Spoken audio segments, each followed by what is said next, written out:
Hey guys, welcome to my third example on simplifying exponential expressions. In this video, I'm going to show you how to rewrite exponentials as like terms. Okay, so before I begin, I'd like to go over this rule again, right? In this video, I'm going to cover mostly the power rule. Okay, and the power rule states that if you have a base raised to an exponent raised to another exponent, we're gonna keep the base and multiply the exponents. All right, so let's take a look at this example. While in this example, it might not seem like there are like terms or that it can't be simplified, you may want to rethink that again because you can apply the product rule here. So 3 to the power of 2x is equivalent to 3 to the power of 2 raised to the power of x.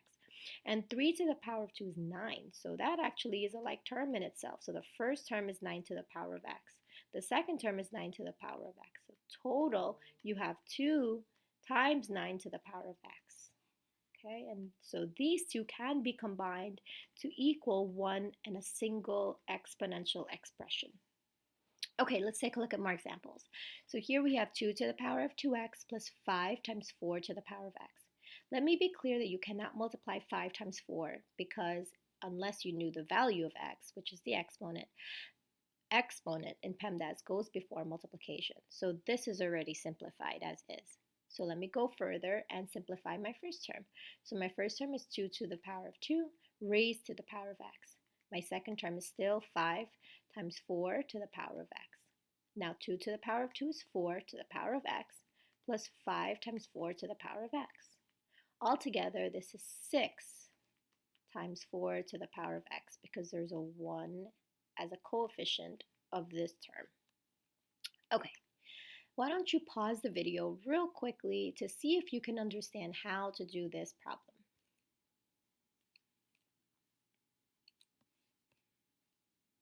Okay, so the answer to this problem is letter C, 2 times 81 to the power of x. The reason why is because 3 to the power of 4x is equivalent to 3 to the 4th power times x, which is equivalent to 81 times the power of x, plus 9 to the power of 2x is equivalent to 9 squared to the power of x, which is then equivalent to 81 to the power of x, giving me two of these 81 to the power of x's. Okay, let's take a look at a second problem. All right, let's pause the video again and let's see if we can figure out the answer to this problem. Okay, so the answer to this problem is D, 0, because 3 to the power of negative 2x can be reduced to 3 to the power of negative 2 raised to the power of x.